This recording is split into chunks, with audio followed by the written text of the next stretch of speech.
রব্বি কালিমার দরবারে জবান খুলে উচ্চ কণ্ঠে কালিমাতুশ শুকর আদায় করি আলহামদুলিল্লাহ। আমি লম্বা চূড় আলোচনা করব না, রাতটা অনেক হয়ে গেছে। আমার আগের আলোচক সুন্দর আলোচনা করেছেন মা বোনদের নেয়ামতের নাশুকুর সম্পর্কে। স্বামীর নেয়ামত পেয়ে নাশুকুর করেন। আমার আলোচনা হবে স্বামী স্ত্রী কিভাবে তাদের জীবনটাকে সুন্দর করতে পারে। এমন কিছু আমল আছে, স্ত্রী কখনো স্বামীর নাফরমানি করবে না, স্ত্রী কখনো স্বামীর নাশকর করবে না, অল্প পেয়েও সে সন্তুষ্ট থাকবেন। কখনো তাদের মধ্যে ঝগড়া হবে না, তর্ক বিতর্ক হবে না। স্বামী স্ত্রীর মধ্যে গভীর ভালোবাসা আল্লাহ সৃষ্টি করবেন। রাসূলুল্লাহ কিছু আমল বলে গেছেন, ইনশাআল্লাহ যাতে আমাদের দাম্পত্য জীবনটা সুখী হয়, শান্তি হয়। এই ব্যাপারে কিছু আলোচনা হবে। যেহেতু মহিলা মাদ্রাসা, মেয়েদের উদ্দেশ্যে যাতে তারা তাদের এই দাম্পত্য জীবনটাকে সুন্দর করতে পারেন, স্বামীর নাফরমানি না করেন, কিছু আমল আছে ইনশাআল্লাহ। আমি অল্প সময় আলোচনা করব। দোয়ার পালা, এই জন্য আমি দোয়ার আয়াত পড়েছি আপনাদের সামনে। কোরআনে কারীমের 24 পারা সূরাতুল মুমিন, এই সূরার 60 নম্বর আয়াতে কারীমা আমি আপনাদের সামনে পড়েছি। রাসূলুল্লাহর হাদিস থেকে 2খানা হাদিস আমি পড়েছি। ইনশাআল্লাহ আমার নির্ধারিত সময়ের মাঝে 1খানা আয়াত 2খানা হাদিস সামনে রেখে আমার আলোচনা, মা তৌফিক ইল্লা বিল্লাহ। আমার ভাইরা, প্রথমে আমরা মজবাটাকে একটু সুন্দর করব। যেভাবে বসছি বোঝা যায় রেল স্টেশনের মতন, এইখানে কয়েকজন, এইখানে কয়েকজন। এটা রাসূলুল্লাহর তরিকা না। যদিও অনেকক্ষণ বসে জায়গাটাকে গরম করছেন, ছাড়তে একটু মায়া লাগে। রাসূলুল্লাহর সুন্নতের দিকে তাকিয়ে, আমার কথার জন্য না, রাসূলুল্লাহর সুন্নত হলো কোনো মজমাতে বসলে চেপে চেপে বসা, ফাঁক না রাখা। তাহলে এর দ্বারা কি হয়, আমাদের চিরশত্রু শয়তান বসতে পারবে না। আমরা জিকিরের সাথে একটু সামনে আগে চাইপা দমে বসে শীত করবে না। দেখি রাসূলুল্লাহর সুন্নতটাকে কে কতটুকু মহাব্বত করেন। আমার ভাইরা, রাসূলুল্লাহর সুন্নতকে ভালোবাসলে নবীজির সাথে জান্নাতে যাবেন। বলেন সুবহানাল্লাহ। আমার ভাইরা, রাসূলুল্লাহ বলেন, রাগ করবেন না আপনারা যে এতক্ষণ তো বসেছিলাম, জায়গা গরম করলাম, হুজুর আমাদের গরম জায়গাটা ছেড়ে এখন ঠান্ডা জায়গায় বসতে বললেন। ও ভাই, সাহাবায়ে কেরাম নবীজির মজমায় যখন বসতেন, নবীজি দেখতেন কোনো জায়গা ছিল না, তারপর রাসূলুল্লাহ বলতেন একটু চাইবা বসো। সাহাবারা মাথা ঝুঁকি দিতেন। নবীজি বললেন, সাহাবী আমার, কেন মাথা ঝুঁকি দিলে? আর তোমার সামনে তো কোনো জায়গা নাই। আল্লাহর হাবিব, আপনি বলেছেন চেপে বসার জন্য, যদিও জায়গা নাই, আমি একটু মাথা সামনের দিকে ঝুঁকালাম। রাসূল বলেন, 500 বছর আগে তোমার জন্য আল্লাহর জান্নাতের ফয়সালা হয়ে গেছে। এই যে আমি নবীর কথার দিকে একটু মনোযোগ আকর্ষণ করলাম, জায়গা নাই, তারপর সামনে একটু ঝুঁকি দিলা। আমার ভাইরা, আমাদের জীবনটাকে রাসূলুল্লাহর সুন্নাত দিয়ে আমরা সাজাবো। রাসূলুল্লাহ বলেন, মান আকালা তাইয়িবান ওয়া আমিলা বিস-সুন্নাহ ওয়া আমিনান নাসু বাওয়াইকাহু। নবীজি বলেন, 3টা আমল যারা করবে আল্লাহ পাক রব্বুল আলামিন তাদেরকে জান্নাতি বানাবেন। 3 আমলের প্রথম আমল হলো, রাসূলুল্লাহ বলেন, হালাল খাবার খাওয়া। কি খাওয়া? আমার ভাইয়েরা, যদি আপনি হালাল খাবার ভক্ষণ করেন, রাসূলুল্লাহ বলেন ইবাদতের মধ্যে তুমি স্বাদ পাবা, ওয়াজ শুনতে তোমার মনে যাবে, দ্বীনের মজমায় বসতে মনে যাবে, মসজিদে যেতে মনে যাবে, মসজিদ ঢুকলে আর বাইর হতে মনে যাবে না। সবসময় তোমার মনটা চাবে মসজিদে থাকি, মাদ্রাসায় থাকি, দ্বীনি পরিবেশে থাকি, উলামায়ে কেরামদের আজমত মহাব্বত জাগ্রত হবে। আমার ভাইয়েরা, হালাল খাবার যে যত বেশি ভক্ষণ করবেন, শরীরে প্রচুর পরিমাণ ইবাদত করার শক্তি তৈরি হবে। এই জন্য আমার ভাইয়েরা, আমি আপনি হালাল ভক্ষণ করব। হালাল ভক্ষণ করে যদি দোয়া করেন, রাসূলুল্লাহ বলেন দোয়া মুখ থেকে বাইর হয়ে দেরি হবে, সঙ্গে সঙ্গে কবুল হয়ে যাবে। আমার ভাইয়েরা, 3 প্রকার মানুষের দোয়া আল্লাহ কবুল করেন, এর মধ্যে কোনো সন্দেহ লা শাক্কা ফীহি। রাসূলুল্লাহ বলেন দাওয়াতুল মুসাফির, মুসাফিরের দোয়া আল্লাহ কবুল করেন শরীয়তের বিধানে। আমি যেখান থেকে আসছি আপনাদের এখান পর্যন্ত আমি মুসাফির। কি কন মুসাফির না? ব্রাহ্মণবাড়িয়া থেকে আপনাদের এই দক্ষিণ খাও কি কন 48 মাইল হবে না? কিলোমিটার হিসাবে 78 কিলোমিটার অতিক্রম করলেই মুসাফির। 100 কিলোমিটার উপর আছে, প্রায় 120-30 কিলো হবে। আমার ভাইরা, রাসূলুল্লাহ বলছেন মুসাফিরের দোয়া আল্লাহ কবুল করেন। আমি যখন আসি, আমাকে রাস্তা থেকে আগে নিয়ে আসছেন এক ভাই, যুবক ভাই, আমার কাছে খুব ভালো লাগছে। সে বলছে, হুজুর এই মাহফিলে অনেক প্রবাসীরা শরীক হয়েছেন, দান করেছেন, প্রবাসীর জন্য দোয়া করবেন। পাশি কবরস্থান আছে মাকবারা, অনেক মূর্তিকাণ্ডা শুয়ে আছে, এদের জন্য দোয়া করবেন। চিন্তা করছেন যুবকটার মনের মধ্যে মূর্তিগানের দোয়ার কথা তার স্মরণ হচ্ছে। প্রবাসী ভাই যারা এখানে নাই, এদের জন্য দোয়া করার দরখাস্ত করেছেন। রাসূলুল্লাহ বলছেন হাদিসের মধ্যে, যার যেই ভাই কাছে নাই, দূরে থাকে, ওই ভাইয়ের জন্য দোয়া করলে আল্লাহ তার দোয়াটাকে কবুল করেন। এই জন্য ভাই কিছু আমলি কথা হবে, আমরা যদি আমল করি তাহলে আমরা লাভবান। সাহাবায়ে কেরাম রাসূলুল্লাহর দরবারে গিয়ে আমল শিখতেন। যদি আমল করেন তাহলে আমাদের জীবনের মোড় পাল্টে যাবে। রাসূলুল্লাহ প্রথম বললেন, মান আকানা তয়্যিবান, যারা হালাল খাবার ভক্ষণ করবি, ওই হালাল খাবার ভক্ষণ যারা করে, হালাল খাবার ভক্ষণ করে যে রক্ত মাংস শরীরে তৈরি হবে, রাসূলুল্লাহ বলেন ওই রক্ত মাংস দিয়ে যেই বডি দেহ তৈরি হলো, এটাকে আল্লাহ কোনোদিন জাহান্নামে নিক্ষেপ করবেন না। আমার ভাইয়ের বিপরীত, যদি আমার দেহের মধ্যে হারাম অংশ থাকে, পেট যদি হারাম থেকে পাক না হয়, কি অবস্থা হবে? কবি বলেন, হারকে বাতেন আজহারাম আশফাকে নিস, রুহে গোরা রসুই আফলাকে নিস। হারকে বাতেন আজহারাম আশফাকে নিস, রুহে গোরা রসুই আফলাকে নিস। আবার ভাইরা, কবি বলেন, যার পেটটা হারাম থেকে পবিত্র নয়, মারা যাওয়ার পরে তার রুহটা আসমানে উঠবে না। রুহ আসমানে না উঠলে অসুবিধা কি? অনেকেরা প্রশ্ন করবেন। আমার ভাইয়েরা, যারা আল্লাহওয়ালা দিনদার নেককার, তারা মারা যাওয়ার পরে রুহটা আসমানে চলে যায়। কাদের রুহ আসমানে যায়? যারা নেককার, দিনদার, হালাল খাবার যারা ভক্ষণ করে, তাদের রুহ ইল্লিনে যায়। কোথায়? ইল্লিনে। ইল্লিন সপ্ত আকাশের উপরে। আর যারা বদকার, বেনামাজি, নাফরমান, হারামখোর, সুদখোর, হারাম খেয়ে শরীর রক্ত মাংস তৈরি করেছেন, সুদখোর, ঘুষখোর, হারামখোর যারা আছে, রাসূলুল্লাহ বলেন যারা হারাম দিয়ে তার শরীরের রক্ত মাংস তৈরি করবে, মারা যাওয়ার পরে তার রুহটা যাবে সিজ্জিনে। সিজ্জিন সপ্ত জমিনের নিচে। রুহের স্থান দুইটা। মানুষ মারা যাওয়ার পরে রুহ দুই জায়গায় নেওয়া হয়। দুইটা ফ্রিজ স্টক করে রাখেন দুই জায়গায়। একটি হলো ইল্লিন, সপ্ত আকাশের উপরে, আরেকটি হলো সিজ্জিন, সপ্ত জমিনের নিচে। দেখছেন কত ব্যবধান। আমি আপনি কি চাই আমার আপনার রুহটা ইল্লিনে যান? কি চান কি চান না? যদি চান, রাসূল বলেন হালাল খাবার ভক্ষণ করো, হালাল খাও, হারাম খেও না। যদি হারাম খাও, হালাল না খাও, তাহলে কিন্তু তোমার রুহ আসমানে যাবে না। যত নামাজ পড়েন, রোজা রাখেন, হজ করেন, যাকাত দেন, জিকির আজকার করেন, যতই দান খয়রাত করেন, যদি উপার্জনটা হালাল না হয়, ভক্ষণটা হালাল না হয়, কশিন কালো জান্নাতে যাওয়া সম্ভব না।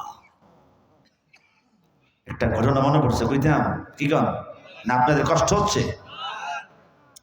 আমার কিন্তু সময় কোনো এমন বলে দিনে হুজুর এতক্ষণ বয়ান করবেন। আমার আলোচনা হলো হুজুর শ্রোতাদের উপরে নির্ভর করবে। যদি এদের দেখেন যে না, হইচই ওঠা বসা শুরু হচ্ছে, তাহলে বুঝতে হবে কোরআনের কথা আর শুনতে চায় না। আমি এমন পরিবেশটা পছন্দ করি না। আমি কোরআনের কথা হাদিসের কথা এমন জায়গায় রাখি যেখানে মানুষের শোনার জন্য আরো আগ্রহ থাকে, ইস যদি আরেকটু বলতো, কোরআন হাদিসের প্রতি অনীহাভাব আসবে, এমন লম্বা আলোচনা আমি করি না। হ্যাঁ, আলোচনা লম্বা হয় যদি মানুষের শোনার আগ্রহ থাকে, মাঝে মধ্যে 2 ঘন্টা 2.5 ঘন্টাও হয়, মানুষ উঠে না, বসা রয়েছে। আমরা তো এমন না যে ঘড়ির টাইম ধরে যে আধা ঘন্টা ওয়াজ করবো 50,000 টাকা দিবেন, কয় ঘন্টা, আধা ঘন্টা, এমন চুক্তিবাদী আমরা না। আমার ভাইরা, আমাদের আলোচনা হবে রাসূলুল্লাহর তরিকা অনুযায়ী, সুন্নাহ অনুযায়ী, কোরআন হাদিস ভিত্তিক। কোনো কিচ্ছা কাহিনী বলে সময় নষ্ট করে দেওয়া, যার মধ্যে কোনো উপদেশ নাই, যার মধ্যে কোনো ফায়দা নাই, সময় পার করে দিলাম, এমনটা না। এমন আলোচনা ইনশাআল্লাহ আপনাদের সামনে উপস্থাপনা করব, যাতে কিছু বাসায় নিতে পারেন। অনেক সময় দেখা যায় ওয়াজ শুনছে ঘন্টার ঘন্টায়, বিবি সাহেব জিজ্ঞাসা করে, ও স্বামী, হুজুর আজকে কি বয়ান করছেন? বলতেছেন খুব চমৎকার বয়ান করছে, খুব ভালো লাগছে। তো বি বলতেছে, এত ভালো বয়ান করছে, একটু বলেন না। বলতে পারবো না। কি আছে না নাই? নিজে বললেন এত ভালো বয়ান করছে, আমারও শোনার জন্য আগ্রহ জাগলো, কিছু বলতে পারবেন না। আমি এমন আলোচনা করব না যাতে বলতে পারবেন না, কিছু যাতে বাসায় গিয়ে বলতে পারেন, এমন কিছু আমলের কথা বলবো। রাজি আছেন তো ইনশাআল্লাহ? আমার ভাইয়েরা, যদি হালাল প্রতিপার্জন না করেন, হারাম গেজা খেয়ে নিজের শরীর তৈরি করেন, আপনার অবস্থা কি হবে জানেন? নামাজ, রোজা, হজ, যাকাত, দান, খয়রাত, জিকির আজকার কোনো কাজে লাগবে না, সবগুলি বিফলে যাবে। সবগুলি দিয়েও জান্নাতে যাওয়া আপনার সম্ভব হবে না। সমরকন্দ থেকে এক কাফেলা, আমার ভাইয়েরা, ইমাম মুহাম্মদ ইবনে হাম্বল রাহমাতুল্লাহি আলাইহি, যিনি একবার নয়, 2 বার নয়, আল্লাহ পাক রব্বুল আলামিনকে যিনি 3000 বার স্বপ্ন যুগে দেখছেন, কয়বার? সুবহানাল্লাহ, বাইত দিয়া বললেন, কারণ আপনারা যারা কত হাজার বার দেখছেন। আবার ভাইয়েরা, ইমাম মুহাম্মদ ইবনে হাম্বল রাহমাতুল্লাহি আলাইহি, আল্লাহ পাক রব্বুল আলামিনকে স্বপ্ন যুগে তিনি 1 বার নয়, 2 বার নয়, 1000 নয়, 2000 নয়, 3000 বার তিনি স্বপ্ন যুগে দেখলেন। ইমাম মুহাম্মদ ইবনে হাম্বল রাহমাতুল্লাহি আলাইহি তার এক কিতাবের উল্লেখ করেন, সমরকন্দের এক কাফেলা, 40 জন মানুষের এক কাফেলা হজে যাবে, হাজিদের কাফেলা, যারা আল্লাহর মেহমান। আমার ভাইয়েরা, হজের উদ্দেশ্যে ইহরাম বেঁধে রওনা হয়ে গেলেন। 40 জন পরামর্শ করলেন, যেহেতু আমরা সংখ্যায় হইলাম 40 জন, একজন আমির পাড়ার প্রয়োজন আছে। রাসূলুল্লাহর তরিকা হলো, কোথাও যদি সফরে যাও, তোমাদের মধ্যে যে কোনো একজনকে আমির বানিয়ে না। পরামর্শ করে, নিজের কর্তৃত্ব খাটায় না, নিজের বাহুবল দিয়ে নয়, নিজের সম্পত্তির জোরে নয়, সাথীরা যাকে পছন্দ করে, ভোট দেয়, সাপোর্ট করে, এমন একজন ব্যক্তিকে আমির বানায় বা পরামর্শ করবে, নিজে নিজে না। ওই তরিক অনুযায়ী 40 জন সাথী হজে যাবেন, পরামর্শ করে একজনকে তারা আমির বানাবেন। একজন এমন ব্যক্তি যিনি প্রতি বছর হজ করে, এমন ব্যক্তিকে ভোট দিলেন যিনি প্রতি বছর হজ করেন। এলাকার মধ্যে দানবীর হিসেবে প্রসিদ্ধ, এলাকায় অনেক মসজিদ মাদ্রাসা তিনি বানাইছেন, দান খয়রাত করেন, গরিব দুঃখীকে দান করেন। সবার দৃষ্টি তিনি একজন ভালো মানুষ, কিন্তু আমার আল্লাহ জানেন তিনি ভালো না খারাপ। অনেক মানুষ দেখা যায় লেবাসে, পোশাকি, গায়ের রঙে খুব সুন্দর, কিন্তু তার ভিতর অনেক কালো, তার চরিত্র অনেক খারাপ, কিন্তু বাইরের মানুষ টের পায় না। কিন্তু আল্লাহ পাক রব্বুল আলামিন জানেন তার বাইর সুন্দর হলে কি হবে, তার ভিতরটাকে এখন পর্যন্ত সুন্দর করতে পারে নাই। আমার ভাইয়েরা, বাইরের সৌন্দর্য দিয়ে, চেহারার সৌন্দর্য দিয়ে, গায়ের রং সৌন্দর্য হলে জান্নাতে যাওয়া যায় না। জান্নাতে যাওয়ার জন্য শর্ত হলো তার ভিতরটা সুন্দর হতে হবে, আমল সুন্দর হইতে হবে। রাসূলুল্লাহ বলেন, ইন্নাল্লাহা লা ইয়ানজুরু ইলা সুওয়ারিকুম ওয়া আমওয়ালিকুম ওয়ালাকিন ইয়ানজুরু ইলা কুলুবিকুম ওয়া আমালিকুম। আবার ভাইরা রাসূলুল্লাহ আল্লাহ পাক রব্বুল আলামিন কোন মানুষের চেহারা শুরুর দিকে তাকান না, সেই সুন্দর না কালো দিকে তাকান না।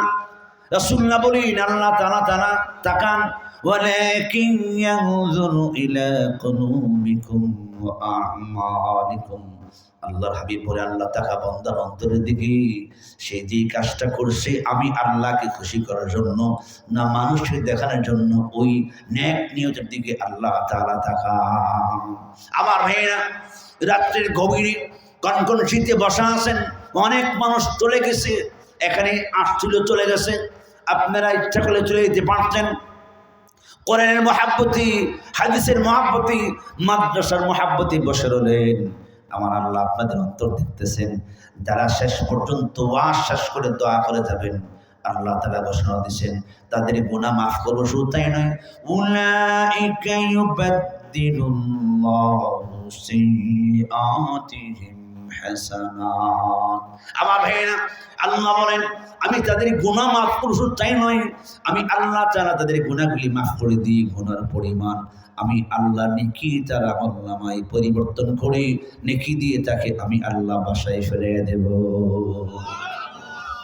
এই যে বসছেন লাভবান নেই, লাভবান। আমার ভাইয়েরা কাফেলার 40 জন ভোট দিয়ে ওই হাজি সাহেবকে, যে হাজি সাহেব প্রতি বছর হজে যায়, যে হাজি সাহেব সবচেয়ে বড় দানবীর, যে হাজি সাহেব এলাকার মধ্যে একবারে সুপ্রসিদ্ধ ভালো মানুষ। এবার দেখেন অবস্থাটা কি, আল্লাহর কুদরত, রওনা হয়ে গেলেন। কোন মানুষ কখন মারা যায় বলতে পারে? বলতে পারবেন? আমার ভাইয়েরা অনেক প্রতীকেরা রাস্তায় মারা যায়, অনেক মানুষ হজে গিয়ে মারা যায়, অনেক মানুষ বিদেশে গিয়ে মারা যায়। কারণ যার মরণ যেখানে সেইখানে মারা যাবে। কিন্তু কার মরণ কোথায় হবে, কোন জায়গায় হবে, আমি আপনি কেউ জানি না। আল্লাহ জানাই দেন নাই। আমার ভাইয়েরা আমি আপনি কেউ বলতে পারি না আমি কোথায় মারা যাব, কিন্তু যেখানে মারা যাব ওই জায়গায় মৃত্যুর আগে আল্লাহ আমাকে আপনাকে পৌঁছে দিবেন। আল্লাহ বলেন ওয়ামা তাদরি নাফসুম বিআইয়ি আরদিন তামুত। আমার ভাইয়েরা রব্বে কারীম বলেন ও দুনিয়ার মানুষ, তোমরা কেউ বলতে পারবে না কোন জায়গায় তুই মারা যাবা, আমি আল্লাহ তোমাকে জানিয়ে দিই নাই। কিন্তু যেখানে থাকো না কেন মরতে হবে। আইনামা তাকুনু ইউদরিকুমুল মাউত ওয়ালাউ কুনতুম ফি বুরুজিন মুশাইয়াদা।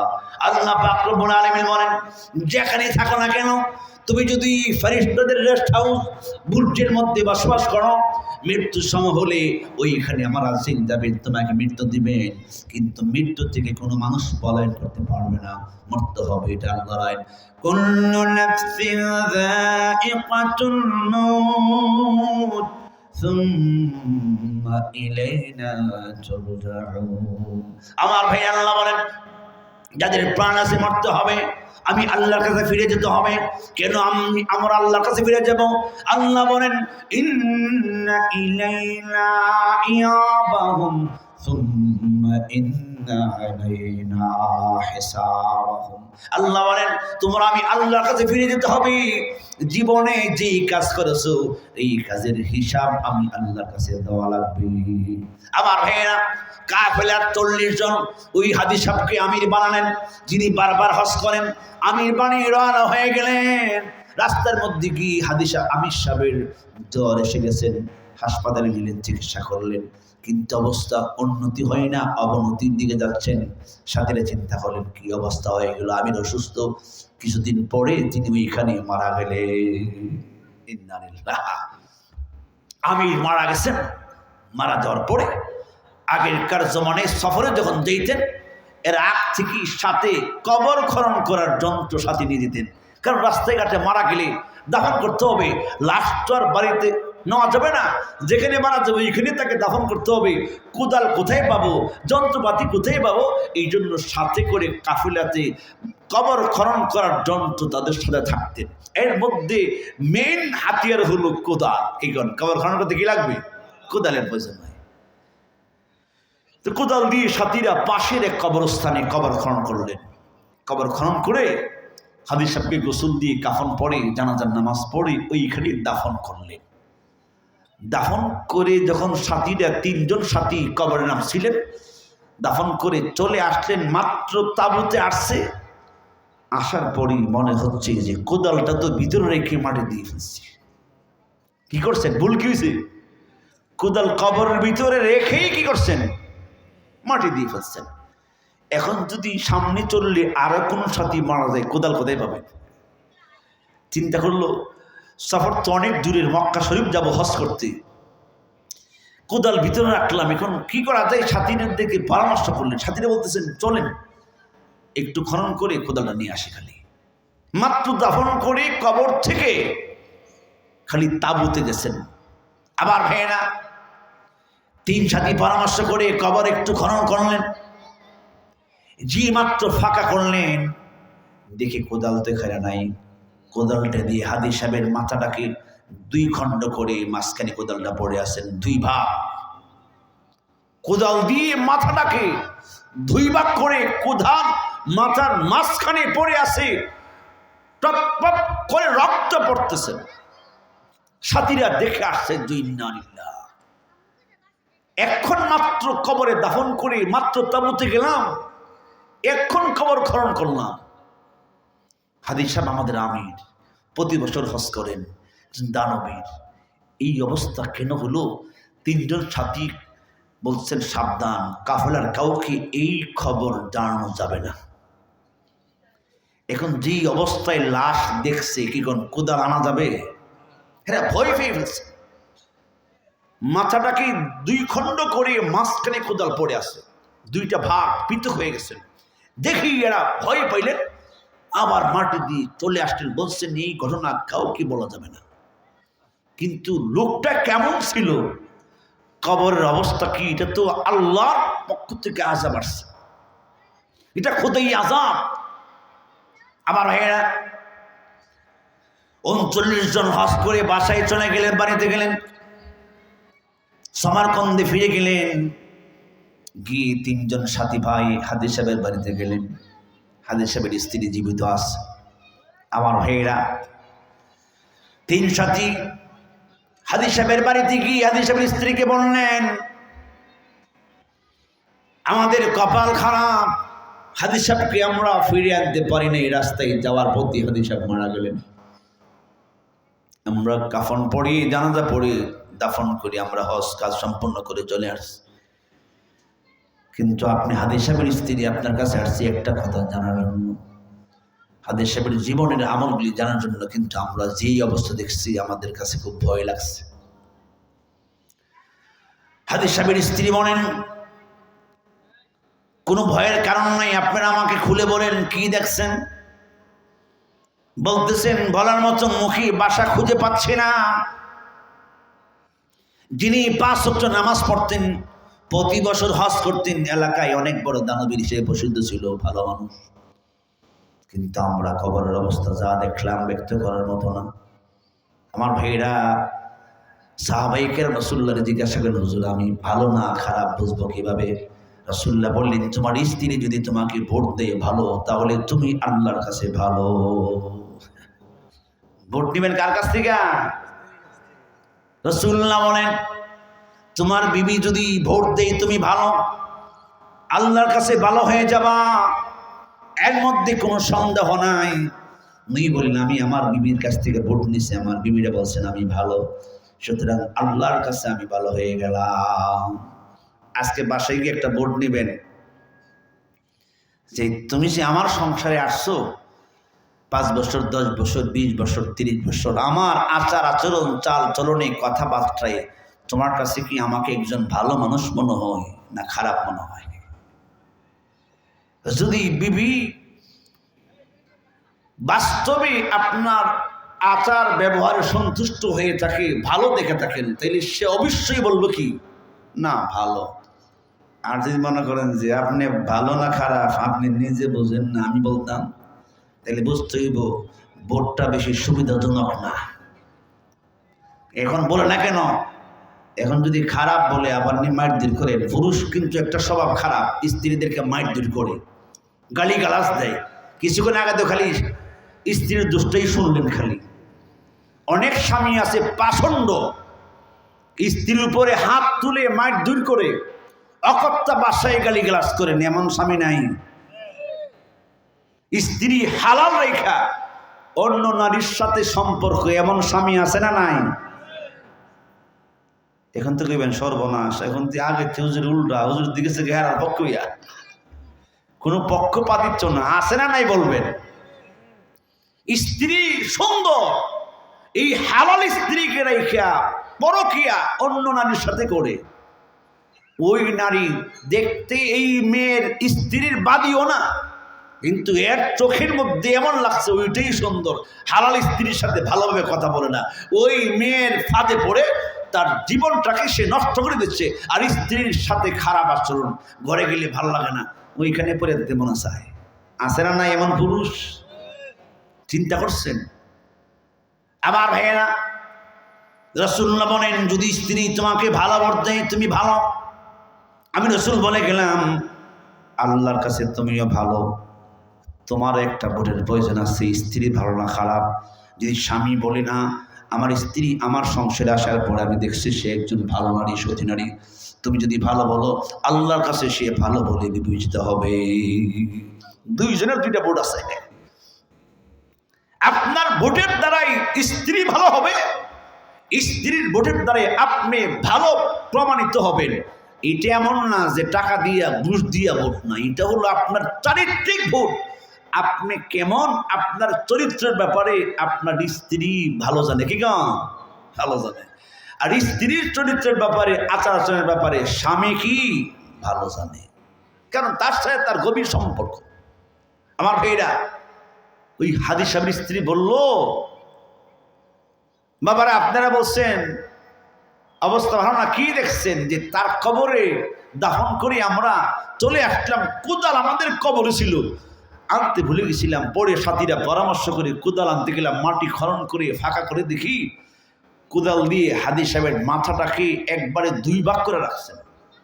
আমরা ভয়ে আর কোদাল আনি নেই, কিন্তু আমাদের ওনার আমল আখলাকি চরিত্রে কথাবার্তায় তো আমরা এমনটা পাইছি না। উনি কবরে এই আল্লাহর আযাবে সেগুলো সাথে সাথে আপনার কাছ থেকে কোনো জানা আছে ওনার আমলের ব্যাপারে? হ্যাঁ, একটা পাপ ওনার আছে, আমার জানা আছে। কি? উনি একটা ব্যবসা করতেন, ব্যবসার একজন পার্টনার ছিল, পার্টনারটা মারা যাওয়ার পরে তার পুরা অংশটা নিজের অংশের সাথে মিলিয়ে ফেলছেন, তার ছেলে মেয়ে স্ত্রীকে এটা ফেরত দেন নাই। অন্যায় একটা আছে, অন্যের টাকা আত্মসাৎ করা হালাল না হারাম? বলেন হালাল না হারাম? যে একটা পাপ আছে। আমি ওনাকে মাঝে মধ্যে বলতাম আপনার বন্ধু মারা গেল, তার যেই অংশটা আপনার সাথে ছিল এটা তো উচিত তাকে আপনি ফেরত দিয়ে দেওয়ার দরকার, তার বিয়ে বাচ্চাকে বুঝিয়ে দেওয়ার দরকার। আমাকে বললো যে তো বেশি বোঝার চেষ্টা করিও না, ওই টাকা নিজের টাকার সাথে মিলিয়ে ফেললেন, তার টাকা ফেরত দেন নাই। হকুল ইবাদ, বন্দার হক, আল্লাহ মাফ করবেন না। কি কোন হাদী সাহেবের নামাজের অবাসীন, নামাজ পড়ছে, রোজা রাখছে, হজ করছে, প্রতি বছর যাকাতও দিছে, ওই যে পার্টনারের হকটা মেরে দিছে, সাথে সাথে কবরে আযাব চলে আসছে। ও ভাই, যত কিছু করি, যত আমল করি, যদি অন্যের হক মেরে দিই কবরে শাস্তি কেউ ফিরাইতে পারবে না।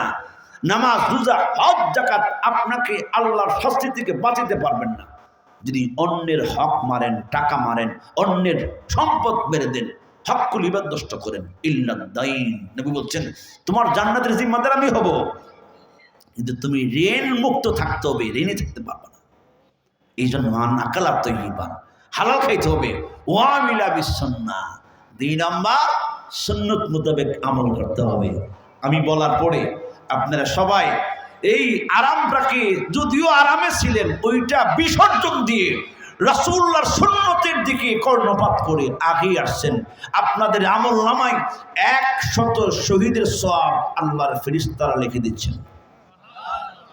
মান তামাসসাকা বিসুন্নতি ইনদা ফাসাদি উম্মতি ফালাহু আজরু মিআতি শাহীদ। রাসূলুল্লাহ বলেন, আমার উম্মত যদি সুন্নতকে আঁকড়ে ধরে, আল্লাহ তাআলা তার আমলনামায় একটি নয় দুইটি নয় 100 শহীদের সওয়াব আল্লাহ দান করবে।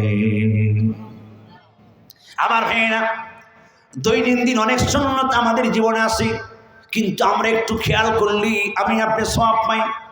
আমরা সবাই ঘুমাই, আমার রাসূল ঘুমাইতেন, কিন্তু আমি আপনি তো খেয়াল করি না আমার নবী কিভাবে ঘুমাইতেন। নবীর ঘুমের সুন্নত তরিকা কি? শামাইলে তিরমিজিতে আছে, রাসূলুল্লাহ বলেন, আমি নবী ঘুমাইতাম ডান কাত হয়ে। কোন কাতে?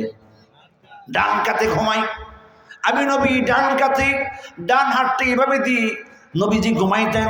আপনি যদি এই তরিকায় ঘুমান, আল্লাহর নবীর তরিকায় ঘুমাইলে আল্লাহ তাআলা আপনার আমলনামায় 100 শহীদের সওয়াব দান করবে।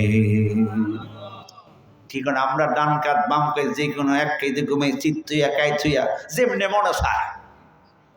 যদি ঘুমানোর সময় এই খেয়াল করে, আল্লাহ আমি তো শুইলাম আপনার রাসূলের তরিকায়, রাসূলুল্লাহ এইভাবে শুইতেন ডান কাতে, আমিও ডান কাতে শুইলাম। আল্লাহ রাসূলুল্লাহ ডান হাতটা গন্ডদেশের নিচে দিয়ে শুইতেন, আমিও এইভাবে শুইলাম। আল্লাহ বলেন, তোমার শোয়াটা আমার রাসূলের শোয়ার তরিকা হইল, যাও তোমার আমলনামায় 100 শহীদের সওয়াব আমার ফেরেশতারা লিখে দিল। আমি আপনি জুতা পরিধান করি না? কি কোন কে আছেন জুতা নাই? সবাই জুতা পরিধান করেন। জুতা পরিধান করার একটা সুন্নত আছে, এটি কিন্তু আমরা প্রতিদিন করি, সওয়াব থেকে মাহরুম হইতেছি। রাসূলুল্লাহ বলেন, ডান পায়ের জুতা আমি নবী আগে পরতাম, বাম পায়ের জুতা পরে পরিধান করতেন। যদি পরার সময় খেয়াল করেন, আল্লাহ রাসূলের তরিকা হলো ডান পায়ের জুতা আগে পরা, বাম পায়ের জুতা পরে পড়া। আমি রাসূলের তরিকায় জুতাটা পরিধান করলাম, আপনার আমলনামায় 100 শহীদের সওয়াব আল্লাহ দান করবে। খোলার সময় বাম পায়ের জুতাকে আগে খোলা সুন্নত, ডান পায়েরটা পরে খোলা সুন্নত। চিন্তা করছেন? এমন অনেক সুন্নত আছে। গাট্ট খাহি গোরেরা রোশন কুনি গিরে লাজেম সুন্নতে পয়গম্বরি। গাট্ট খাহি গোরেরা রোশন কুনি গিরে লাজেম সুন্নতে পয়গম্বরি। আবার ভাইরা, যদি কবরকে আপনি জান্নাতের বাগান বানাইতে চান, কবরকে যদি নূরান্বিত করতে চান, কবি বলেন, গিরে লাজেম সুন্নতে পয়গম্বরি। পয়গম্বরের সুন্নতগুলি আঁকড়ে ধরো, পয়গম্বরের সুন্নত আঁকড়ে ধরলে তোমার কবর জান্নাতের বাগান হয়ে যাবে। আবার ভাইয়েরা, রাসূলুল্লাহ বলেন, কুল্লু উম্মতি ইয়াদখুলুনাল জান্নাতা ইল্লা মান আবা। কিলা ওয়া মান আবা ইয়া রাসূলাল্লাহ? ক্বালা মান আতা'নি দাখালাল জান্নাহ ওয়া মান আসানি ফাকাদ আবা। রাসূলুল্লাহ বলেন, আমার সকল উম্মত জান্নাতে যাবে, কিন্তু তারা নয় যারা আমি নবীকে অস্বীকার করে। কিলা ওয়া মান আবা ইয়া রাসূলুল্লাহ? সাহাবায়ে কেরাম বললেন, নবী কারা আপনাকে অস্বীকার করেন? ক্বালা মান আতা'নি দাখালাল জান্নাহ। নবী বলেন, যারা আমি নবীর ইতাআত করবে, আমি নবীর বিধানকে মানবে, আমি নবীর সুন্নাতকে আঁকড়ে ধরবে, তারা জান্নাতে যাবে। ওয়া মান আসানি ফাকাদ আবা। যারা আমি নবীকে অস্বীকার করবে, আমি নবীর নাফরমানি করবে, আমি নবীর সুন্নাতকে আঁকড়ে ধরবে না, তারাই যাবে জাহান্নামে। এই জন্য আমার ভাইয়েরা, রাসূলুল্লাহর সুন্নত মোতাবেক জীবন চালাবেন, জুতা পরিধান করবেন সুন্নত তরিকায়, জুতা খুলবেন সুন্নত তরিকায়, জামা পরবেন সুন্নত তরিকায়। জামা পরার সুন্নত তরিকা হলো ডান আস্তিনটা আগে হাতের মধ্যে ঢুকানো, ডানটা কোনটা? ডানটা। দেখছেন নি? আমরা কিন্তু জামা পরি, খেয়াল নাই। ঘরে ঢোকার সময় আমার ভাইয়েরা, ঘরে ঢোকার সময় ডান পা দিয়ে ঢোকা রাসূলুল্লাহর সুন্নত, ঘর থেকে বাইর হওয়ার সময় বাম পা দিয়ে বাইর রাসূলুল্লাহর সুন্নত, বাথরুমে ঢোকার সময় বাম পা দিয়ে ঢোকা এটা সুন্নত, ডান পা দিয়ে বাইর হওয়া এটা সুন্নত। এই সুন্নতগুলির উপর আমল করলে আল্লাহ তাআলা 100 শহীদের সওয়াব আমার আপনার আমলনামায় দান করবেন। শুধু তাই নয়, রাসূলুল্লাহ বলেন মান আহাব্বা সুন্নতি ফাকাদ আহাব্বানি ওয়া মান আহাব্বানি কানা মাই ফিল জান্নাহ। যারা আমি নবীর সুন্নতকে ভালোবাসবে তারা যদি আমি নবীকে ভালোবাসলো, ওয়া মান আহাব্বানি কানা মাই ফিল জান্নাহ, যে আমি নবীকে ভালোবাসবে সে আমি নবীর সঙ্গে জান্নাতে থাকবে। কি করেন পারবেন না? যেগুলি বলছি কোনো কঠিন? বিবিরে বলবেন ঘরে ঢোকার সুন্নত তরিকা হলো ডান পা দিয়ে ঢোকা, বাইর হওয়ার সময় বাম পা দিয়ে বাইর হওয়া। বাথরুমে ঢোকার সুন্নত হলো বাম পা দিয়ে ঢোকা, ডান পা দিয়ে বাইর হওয়া। মসজিদে ঢোকার সুন্নত হলো ডান পা দিয়ে ঢোকা, বাম পা দিয়ে বাইর হওয়া। দোয়া না পড়লেন, শুধু ঢোকার আমলটা করলেন, আল্লাহ তাআলা আপনাকে জান্নাতি বানিয়ে দিবেন। রাজি আছেন তো ইনশাআল্লাহ? বুঝি বলছিলাম স্বামী স্ত্রীর মধ্যে মহাব্বত হবে দুইটা আমল করলে। কয়টা আমল বলতাম নাকি? না কষ্ট হইতেছে না? দোয়া করলাম এখন হুজুর এটার দরকার আছে। যদি দুইটা আমল করেন স্বামী স্ত্রীর মধ্যে কোনো দিন ঝগড়া হবে না, মারামারি হবে না, খুনাখুনি হবে না। আল্লাহ তাআলা মহাব্বত আরো বাড়াই দিব। মা বোন যারা আছে এরা বললো হুজুর এমনি তো ছেলেরা বিয়ে করার পরে আব্বা আম্মারে ভুলে যায়, আপনি আরো মহাব্বত বাড়াইতেছেন। আছে না নাই? আসেনি? ছেলেরা এমনি বিয়ে করলে কি আব্বা আম্মারে ভুলে ফেলে, টেলিফোনই আর দেয় না, খালি ফোন লাগাইলা কার কাছে? বিবি সাহেবের কাছে 24টা ঘন্টা ঘন্টা। আমার তো যে মোবাইল বাড়িছে কি গন দেখে দেখে একবারে। যারা বিদেশে যারা আমার লাগতো না, বিদেশ থেকেই দেখে দেখে চলতেছে। আল্লাহু আকবার, আল্লাহু আকবার। স্বামী স্ত্রী তো দেখা যায় কি কন? ছেলেরা অন্য মেয়ের ভিডিও গুলো দেখে না কি কন? অনেক ছেলেরা তো খালি মান্নত মানিস যদি একটা লং নম্বর এবার তো কোনো মাইয়া এরা মান্নত মানে। নাউজুবিল্লাহ মিন যালিক। সাবধান। রাসূলুল্লাহ বলছেন দুইটা আমল করলে স্বামী স্ত্রীর মধ্যে মহাব্বত বাড়বে। কয় আমল? অনেকেরা ভাবতেছে না জানি কত বড় কঠিন আমল, একবারে সহজ আমল ইনশাআল্লাহ। দুইটা আমল করবেন। স্ত্রী যারা আছেন আমলটা করলে স্বামী কখনো বেগানা নারীর দিকে আর চোখ তুলে তাকাবে না, শুধু আপনাকেই তার চোখে সুন্দর লাগবে। আর যদি স্বামী আমল করেন আপনার স্ত্রী কখনো বেগানা ছেলের দিকে তাকাবে না, শুধু এই স্বামীটাকেই তার কাছে খুব সুন্দর লাগবে, ভালো লাগবে। রাজি আছেন? আমল কয়টা? দুইটা আমল করবেন। আজকে থেকে চালু করবেন। মা বোন যারা আছেন মাহফিলে আপনারাও আজকে থেকে চালু করবেন। দেখবেন অনেক মা বোনরা কবিরাজের কাছে যায় স্বামীর মহাব্বতের তাবিজ আনতে, কি কোন যায় না?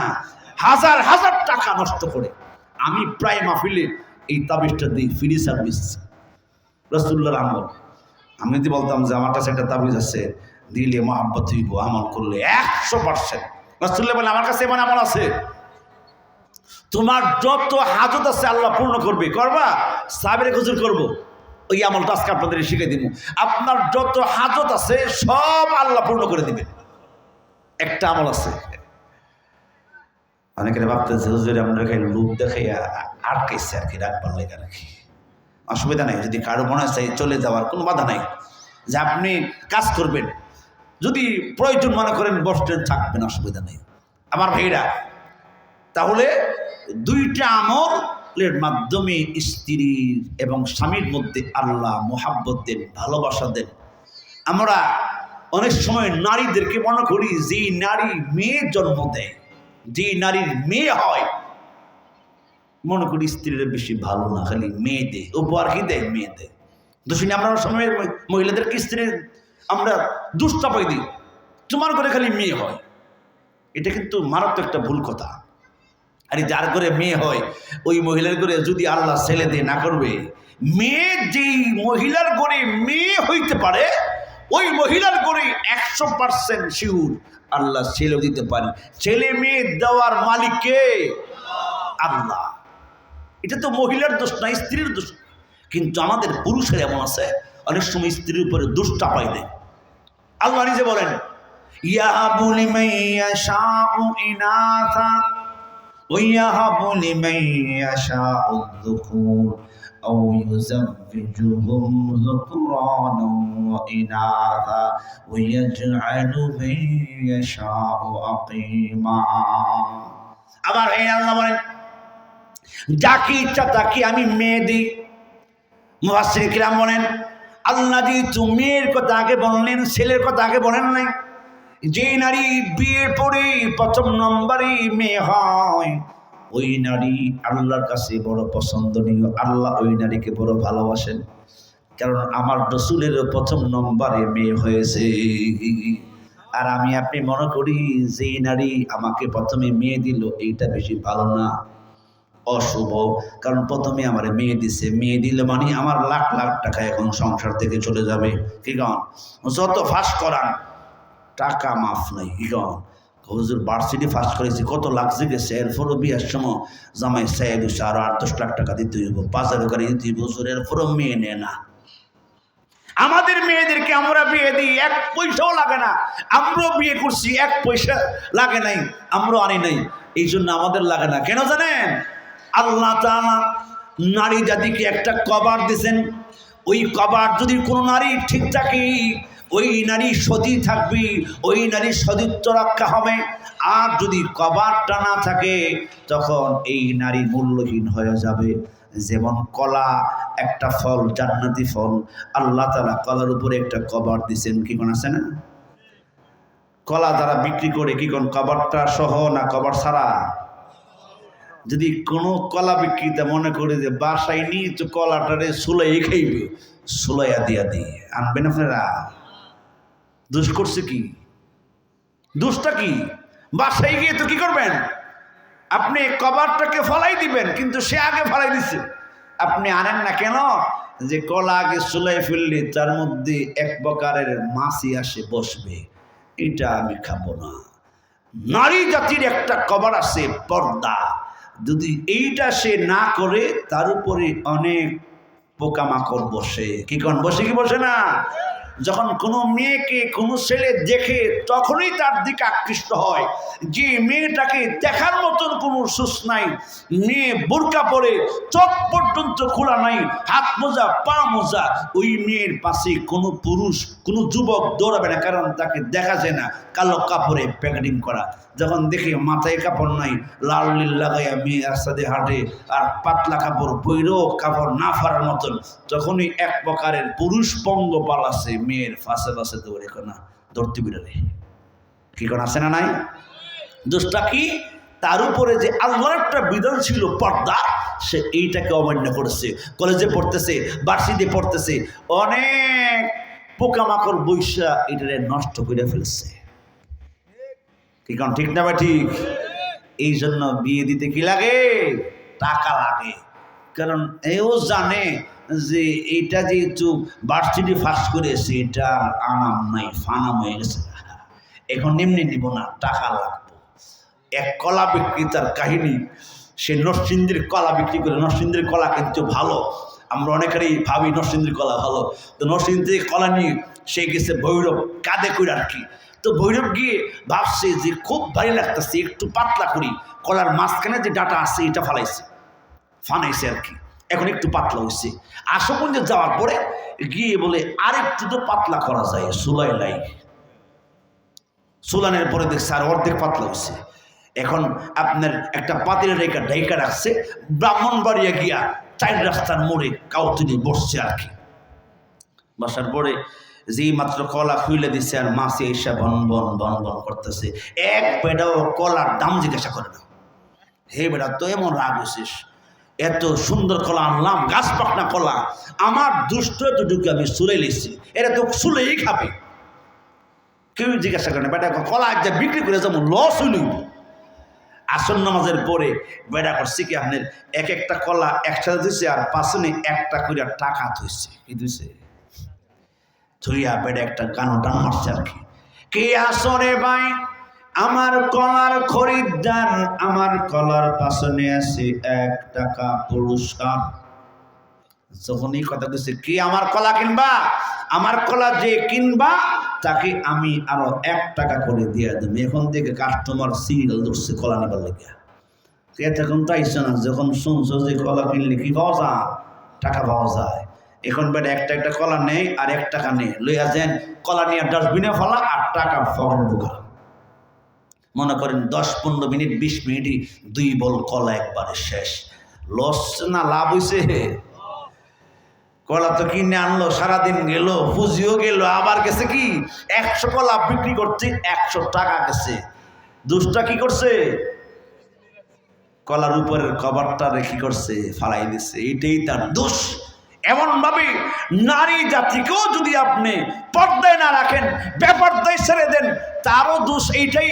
কেন পর্দা রাখলেন না? তো মেয়ের বাবাও কানা টান দেয়, কি আসরে ভাই আমার মেয়ের খরিদ্দার, আমার মেয়েকে বিয়ে করলে 1 লাখ টাকা পুরস্কার, কানা যায় 1 লাখ টাকা দিব, কি কাম?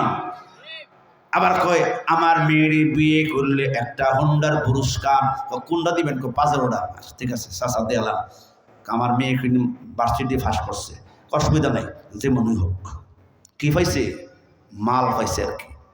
একটাই ভুল করছে, পর্দার বিধানের লঙ্ঘন করছেন। এই জন্য আমার ভাইরা, আমরা পর্দার বিধানটা পালন করব। মাদ্রাসায় যে মেয়েরা পড়ে কখনো পর্দার বরখলাফ তারা চলে না, তাদের চোখ পর্যন্ত দেখতে পারবেন না, কখনো বেগানা ছেলের সাথে কথা বলে না। কারণ এদের ভিতরে আল্লাহর একটা ভয় থাকে, রসুলের ভয় থাকে, এদের ভিতরে এই ভয়টা থাকে। আমি মাদ্রাসায় পড়তেছি, কোরআন সুন্নাহ শিখতেছি, আমি কিভাবে শরীয়ত বরখলাফি কাজ করব। দেখবেন সিএনজি দিয়ে উঠলে যখন দেখে পাশে 2 জন পুরুষ বসা, তখন অনেক মেয়েরা উঠেই না, তখন অনেক মেয়েরা দেখে, আমি দেখবো পাশে কোন মেয়ে আছে, মেয়ে থাকলে সে ওঠে। দেখছেন, এটা তার কাছে একটা খারাপ লাগে। আবার অনেক মহিলা গিয়া পুরুষের সাথে একবারে ধাক্কা দিয়ে গা বইতেছে, যুবক মনে করে যাক খুব আরাম লাগছে, নাম নইলে সামনে শুনে এখন না নামতাম না, তাই যে নামবো, এরপরে গিয়ে নামবো, যেভাবে বসে আরাম লাগতেছে, চিন্তা করছেন নি? আর মহিলা আস্তে আস্তে চাপতে কি করছে জানেন? প্যান্টের পকেটের মধ্যে হাতটা ঢুকাইয়া মোবাইল টাকা সব লয়ে গেছে গা। এর তো আর এই খবর নেই কি কাম যে করতেছে কি সেটা। হেমন্ত হারি এই দিয়ে আরো লাইক আস্তে আস্তে ধাক্কাই দিচ্ছে, হেও কি আমার কাছে আরাম লাগতেছে, দেখ হেও আস্তে আস্তে বসে গেছে, নাম নইলে সামনে শুনে হে নামবো, মেয়ে যে আর নামবো এনেকে নামবো আর কি, না তো পরে নামবো। দেখি পরে মেয়ে সামনে স্টেশন নামে গেছে গা, নামার পরে হে কয় না পরে স্টেশন নামবো, নামে ফগড়াদের দেখে মোবাইলও নাই, টাকাও নেই, চিল্লি মারছে, আরে সর্বনাশ রে, এই যে সাইপা বইছে রে, কাম তো এবেলা করে দিচ্ছে। দেখছেন নি কি উদ্দেশ্য? আল্লাহ হেফাজত করুক। আমার ভাইয়েরা, এখন মেয়েরা পর্দার মধ্যে রাখবেন, দেখবেন না জরিমানা নাই। আল্লাহ বলেন আমি যাকে ইচ্ছা তাকে মেয়ে দিই, যাকে ইচ্ছা আমি আল্লাহ ছেলে দেই।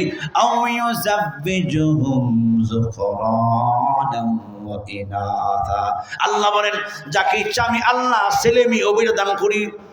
আবার আল্লাহ বলেন আমি আল্লাহ আবার কাউকে ছেলে মেয়ে একটাও দিই না, বাজা বানাই। সন্তান দেওয়ার মালিক হলো কে বলেন? আল্লাহ। আমার ভাইয়েরা, মা বোনদেরকে দোষারোপ করবেন না, মহিলাকে দোষারোপ করবেন না, স্ত্রীকে দোষারোপ করবেন না। সন্তান দিবে আল্লাহ। সন্তান যদি না হয়, রাসূল একটা আমল শিক্ষা দিয়েছেন, ওই আমল করবেন, অবশ্যই আল্লাহ আপনার সন্তান দিবে।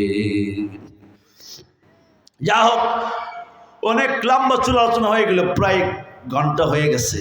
কি কোন আরো চলতো? মনে আসেনি কোনটা কইছিলাম? 2টা আমল করলে স্বামী স্ত্রীর মধ্যে মহাব্বত হবে। আমি যে আয়াত পড়ছি আয়াতের কাছেও গেছি না। আমার ভাইরা, ইনশাল্লাহ 2টা আমলের কথা বলেই শেষ করে দেব। যে আয়াতটা পড়ছি দোয়ার আয়াত। আল্লাহ বলেন 3টা বিষয় আলোচনা। দোয়া করার আদেশ করেছেন, দোয়ার ফলাফল ঘোষণা করেছেন, দোয়া না করলে কি ক্ষতি তার কুফল বর্ণনা করেছেন। আমার আয়াতের কয়টা বিষয়? 3টা। 1 নম্বরে দোয়ার আদেশ করেছেন, 2 নম্বরে দোয়ার ফলাফল ঘোষণা করেছেন, 3 নম্বরে দোয়া না করলে কি ক্ষতি তার কুফল আলোচনা করেছেন। وقال ربكم ادعوني استجب لكم। আমার ভাইরা, আল্লাহ তাআলা বলেন বান্দা আমি তোমাদেরকে দোয়া করার জন্য আদেশ করেছি, আমি আল্লাহর কাছে দোয়া করো। আমার ভাইরা, দোয়ার পালায় এসে গেছে, দোয়া হয়ে যাবে, স্বামী স্ত্রীর মহাব্বতের আমল হবে। আমার ভাই রাসূলুল্লাহ বলেন যদি তুমি আল্লাহর কাছে দোয়া করো, দোয়া হলো ইবাদত।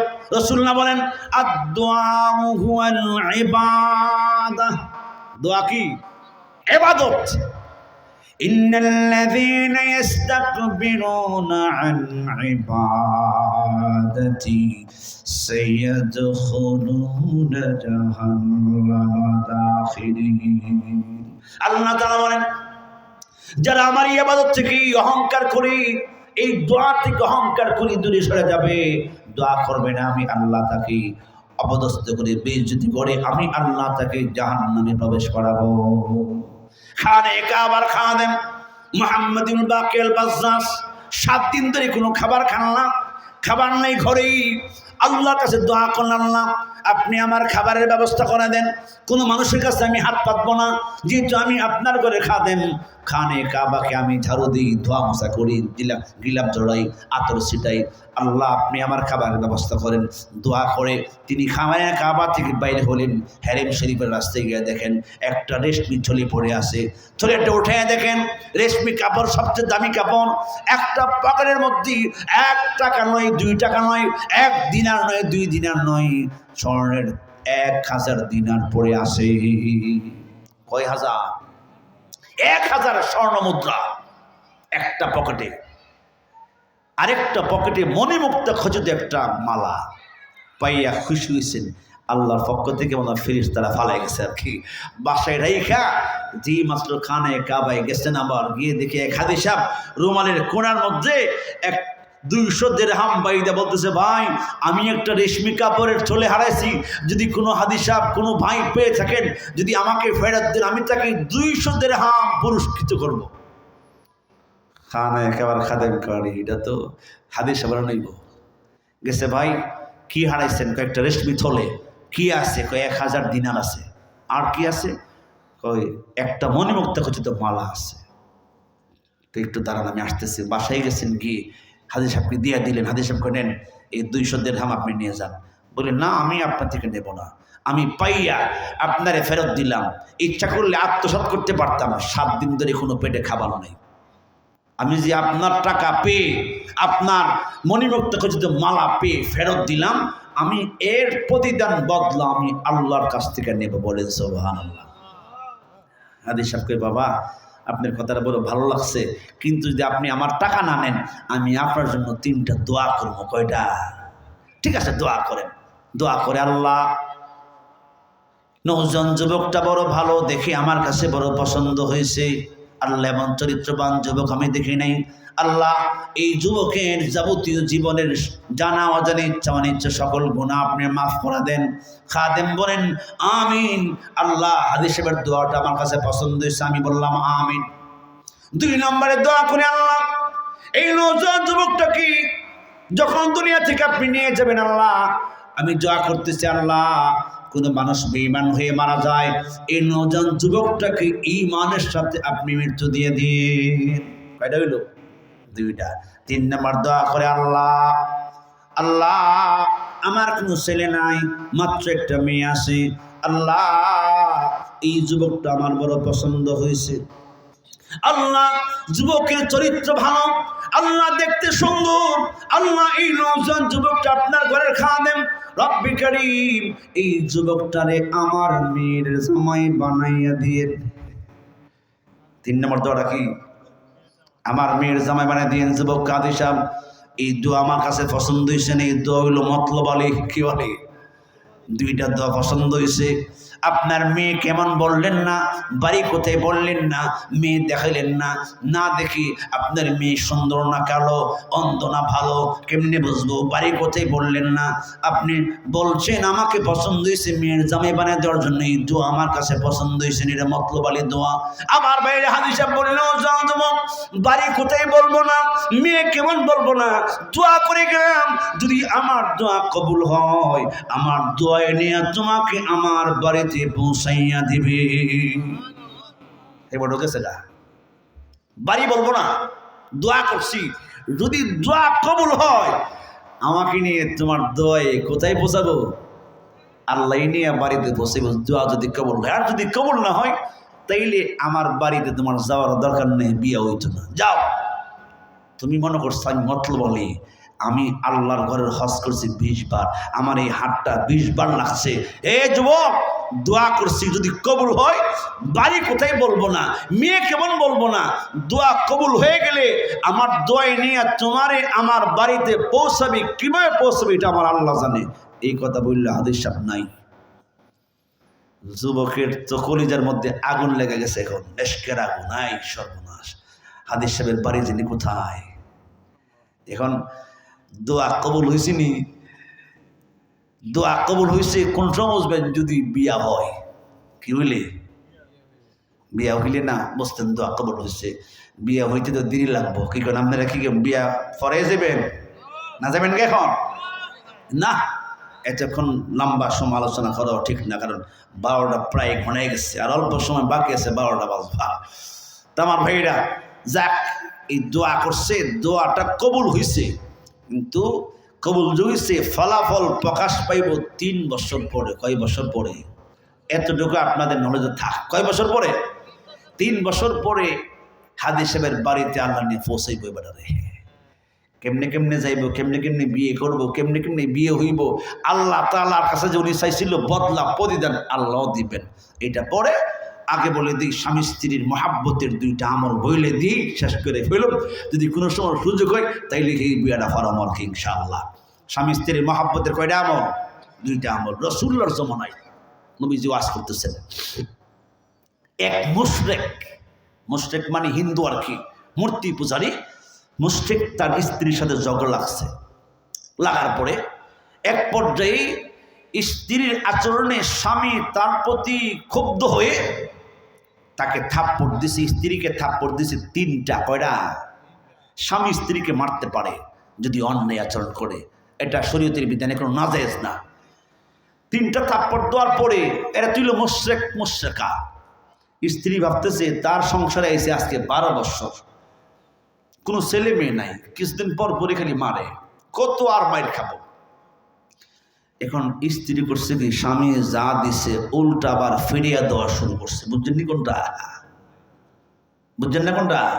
স্বামী যখন দিছে 3টা থাপ্পড়, বিবিও আমি আর কত মায়ের খামো, আজকে দিলেই তাই আবার ফিরিয়া দেওয়া শুরু করছে। তো স্বামী দিছে 3টা, বিবি ফিরিয়া মারছে 2টা, সমান সমান হইতে আর বাকি আছে কয়টা? হে দেখতেছে সর্বনাশ, আজকে যে কাম করতে সমান করে নিব, 2টা খাইয়ে দৌড় মারছে বেটা, বাকি আছে কয়টা? একটা যে বাকি আছে। মহিলারা বললাম দাঁতও বিষ, কোনখান সমান করতাম পারলাম না রে, গেল গাবাই দিয়া। যাক, আজকে বাইট আইলি, বাসায় আইলি, খাবারের মধ্যে বিষ মিশাইয়া হেরে মাইরা বাপের বাচ্চা হেরার সংসার করতাম না। কয়টার লেগা? একটার লেগা। আমার ভাইয়েরা, জি মাত্র বাসা থেকে বাইর হয়ে মক্কার বাজারে যাবেন, বাজারের রাস্তার দিকে রওনা হয়ে গেলেন। 3 রাস্তার মধ্যে আমার নবী সাহাবাদেরকে জমায়েত করে নবীজি ওইখানে কোরআনের তেলাওয়াতের মজমা জমাইলেন। রাসূলুল্লাহ কোরআন তেলাওয়াত করেন। এই রাস্তা ছাড়া বাজারে যাওয়ার কোনো আর বিকল্প পথ নাই। মুশরিকদের আইন হলো মুহাম্মাদের কোরআন তেলাওয়াতের মজমায় যারা যাবে তাকে অ্যারেস্ট করে থানায় নেওয়া হবে। মুহাম্মদকে যারা দেখবে তাকেও অ্যারেস্ট করা হবে।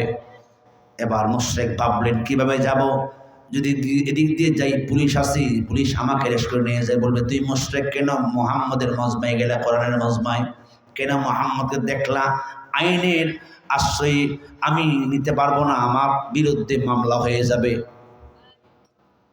সে একটা বুদ্ধি করছে, কাছে গিয়ে সেটা 2 কানে 2 আঙ্গুল ঢুকাই যদি পুলিশে দৌড়ে বলবো যে আমি তো মুহাম্মদের তেলাওয়াত শুনছি না, আঙ্গুল ঢুকে রাখছিলাম। আর আরেকটা আইন হইল মুহাম্মদকে দেখাও যাবে না। তাইলে 2 চোখে 2 আঙ্গুল দিছে আর 2 কানে 2 আঙ্গুল দিয়ে হাঁটতে শুরু করছে, দিশ করছে রাস্তার দিক দিয়া। কি করে এইভাবে হাঁটা যাবে? কিছুক্ষণ পরে রাস্তার দিকে পাশ কেটে পড়ে গেছে একবারে খালের বাড়ি। যেখানে পড়ছে সেখানে কাটা গাছ, পায়ের মধ্যে গিয়ে 4-5 কাটা বিদ্ধ হয়েছে। এখন যে মাত্র বিদ্ধ হয়ে গেছে, এখন কি চোখের মধ্যে আর কানে আঙ্গুল আছে? আঙ্গুল নাই। এখন আঙ্গুল চলে গেছে, তার পায়ের মধ্যে কাটা খুলতেছে। এদিক দিয়ে নবীজি ওয়াজ করতেছে, হে সাহাবীরা, স্বামী স্ত্রী 2টা আমল করলে ভালোবাসা মহাব্বত সৃষ্টি হয়। এই ওয়াজ তো আমার দরকার। শুনতাম পারি না ভাই, মারপিট করেছি এই কাটা খুলে রসিলে দিয়া এখন ওয়াজ শুনতেছে।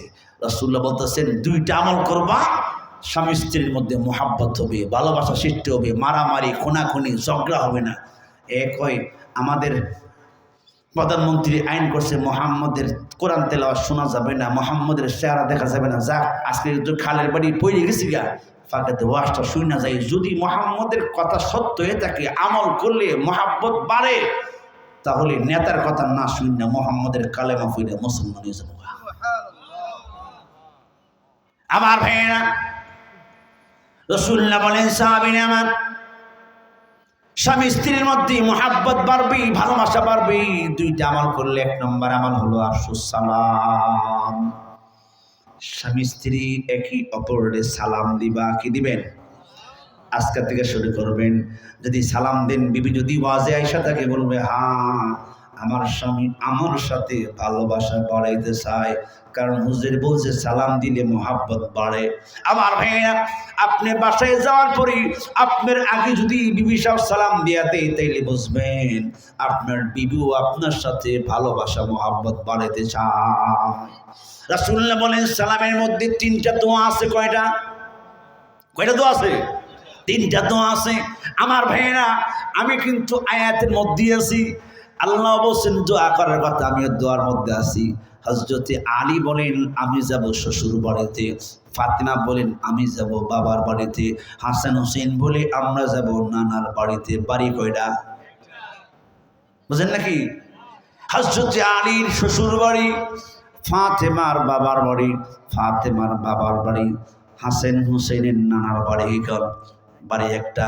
আমার ভাইরা, দোয়ার আয়াত পড়ছি, আমি দোয়ার মধ্যে আছি। নবীজি বলেন সালামের মধ্যে তিনটা দোয়া আছে। কয়টা? আমার ভাইরা, আমরা অনেক সময় অর্থ বুঝি না, আজকে কিছু শিখে যান। রাসূলুল্লাহ বলে আসসালামু আলাইকুম ওয়া রাহমাতুল্লাহি ওয়া বারাকাতুহু, এর অর্থ হলো কি? আল্লাহ আমার স্বামীর প্রতি রহমত নাজিল করেন, রহমত নাজিল করেন, শান্তি নাজিল করেন। সালাম অর্থ হইল শান্তি, এরপরে হইল রহমত, এরপর হইল বরকত। আসসালামু আলাইকুম ওয়া রাহমাতুল্লাহি ওয়া বারাকাতুহু, আল্লাহ আমার স্বামীর প্রতি শান্তি নাজিল করেন, রহমত নাজিল করেন, বরকত নাজিল করেন। যেই ব্যক্তি, যেই স্ত্রী স্বামীর জন্য আসসালামু আলাইকুম ওয়া রাহমাতুল্লাহি ওয়া বারাকাতুহু পড়লো, বলতেছে আল্লাহ আমার স্বামীর প্রতি শান্তি, রহমত, বরকত নাজিল করেন। আল্লাহ বলেন এখানে আর গজব আসবে না, সবসময় আল্লাহর শান্তি আর রহমত বরকত থাকবে। আপনি তো সালাম দিলেন বিবিকে, ওয়ালাইকুম আসসালাম ওয়া রাহমাতুল্লাহি ওয়া বারাকাতুহু, আল্লাহ আমার স্বামীর প্রতিও শান্তি, রহমত, বরকত নাজিল করেন। তাইলে কি ঝগড়াইব কি? কেমন দেখবেন মহাব্বত বাড়বে। এই মুশরিক বলতেছি কি, কারণ এটা তো একবারে সহজ, আজকে গিয়ে এই সালাম মাইরা দিব, যদি দেখি যে মহাব্বত হয়েছে তাইলে বুঝবো যে না ঠিকই আছে, মোহাম্মদের কথা সত্য। এখন বেটা বলেছে আরেকটা কি না হয়তো তো অর্ধেকে নইব কি কম, একটা বলছে আর কি না বুঝি, সে বই শুনেছে কিন্তু কাটা খোলা শেষ, এখন উড়ে না। বলতে যদি একটা লয়ে যাই তাহলে অর্ধেক মোহাম্মদ মারবে, আবার অর্ধেক বাকি থাকবো, আবার মারামারি হইব। আরেকটা কি নবীজি বলেন ইস্তেমায়ে তাআম, সাহাবীরা আমার একসাথে স্বামী স্ত্রী একসাথে খাবার গ্রহণ করবা, একটা প্লেটের মধ্যে খানা খাইবা, দেখবা আল্লাহ তাআলা তোমাদের মধ্যে মহব্বত নাজিল করে দিবে। যদি আগামীকাল সকালবেলা থেকে দুজনে এক প্লেটে খান, আর যদি ছেলেমেয়েরা দেখে দেখো বুড়ার বুন্নি বুড়া বয়সে কি বাপ লাগাইছে, কইতো নাকি কেউ নতুন তো। আমার ভাইয়েরা, ছেলেমেয়েরা আব্বা আম্মার থেকে শিখবে। তবলিগে গেলে দেখবেন একসাথে খানা খায় কি কম খায় না, অনেক ছেলেরা কলেজে পড়ে তো একসাথে খাইতে পারে না, ভাবে যেই খাবার দিচ্ছি এটা তো ফেটই পড়তো না, অল্প দিলে খাবার দেখো 5 জনে খান, কজনে একটু আমার একই ফেট পড়তো না এটা খাইলে। আবার দিছে 5 জন, হাত ধুইয়া বিসমিল্লাহি ওয়া আলা বারাকাতিল্লাহ হয়ে যখন খাবার যার যার পাশ থেকে সাইড থেকে খাওয়া শুরু করছে, আমি সে বলছে মাঝখানে আর দিবেন না, কারণ মাঝখানে খাবারে আল্লাহ বরকত নাযিল করে, বলেন সুবহানাল্লাহ। 5 জনে খাওয়ার পরে বলছে যদি আপনাদের লাগে সুবহানাল্লাহ বলবেন, কি বলবেন? সুবহানাল্লাহ। যে বেটা খাবার পরিবেশন করে অপেক্ষায় কোন দিক দিয়ে সুবহানাল্লাহ আওয়াজ দিই, কেউই সুবহানাল্লাহ করে, সবাই খায় আলহামদুলিল্লাহ আলহামদুলিল্লাহ, মানে আল্লাহ লাগবে না, শেষ পেট ভরে গেছে, খাবার আর রয়েছে।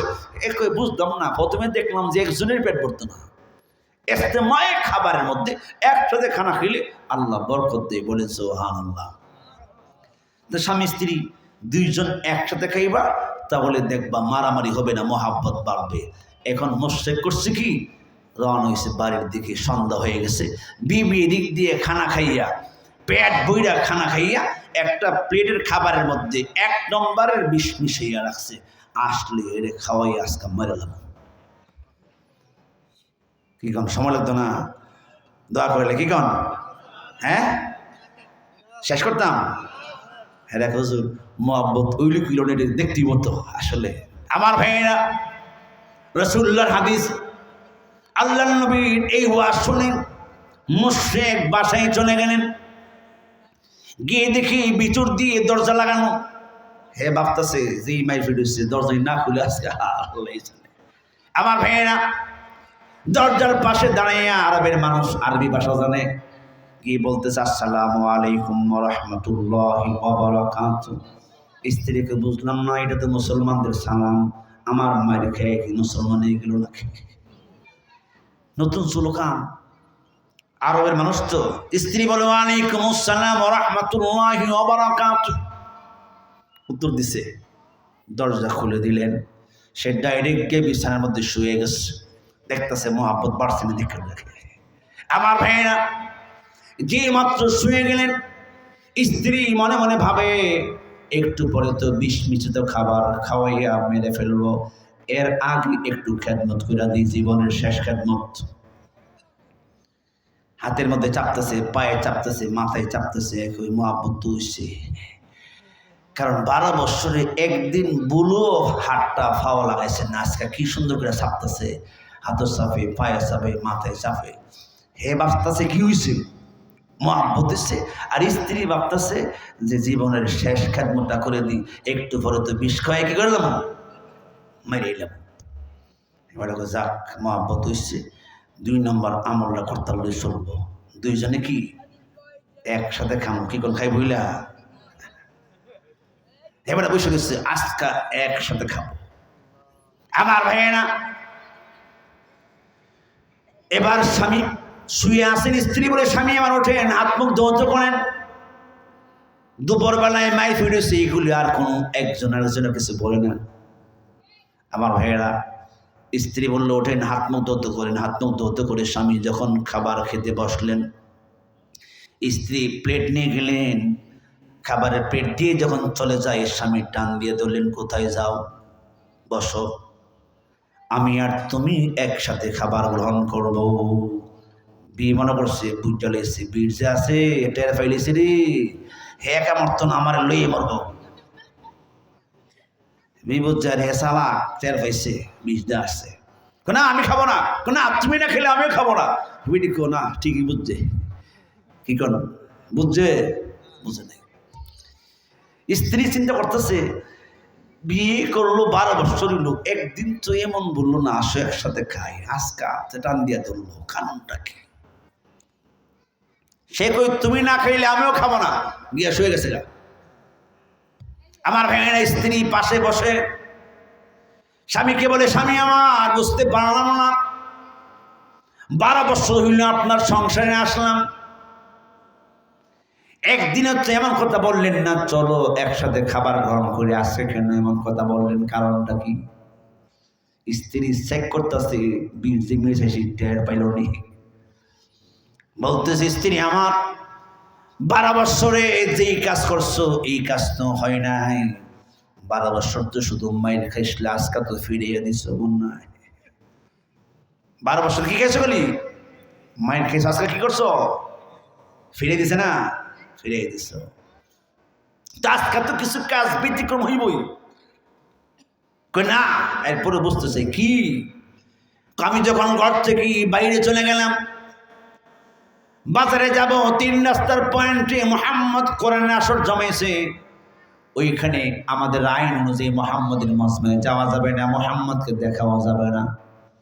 স্ত্রীর চোখের মধ্যে আঙ্গুল দিলাম, কানে আঙ্গুল দিলাম, রাস্তা পার হইতেছিলাম, নিচে পড়ে গেলাম, পায়ের মধ্যে কাঁটা বিদ্ধ হয়ে গেছে। মুহাম্মদ তার সাথীদেরকে ওয়াজ করতেছে, দুইটা আমল করলে স্বামী স্ত্রীর মধ্যে ভালোবাসা সৃষ্টি হয়। মুহাম্মদের ওয়াজ শুনে আমার কাছে খুব ভালো লাগলো। ভাবলাম আমাদের মধ্যে কিছুদিন পরপরই ঝগড়া হয়, মহাব্বত নাই, মায়া নাই, ভালোবাসা নাই।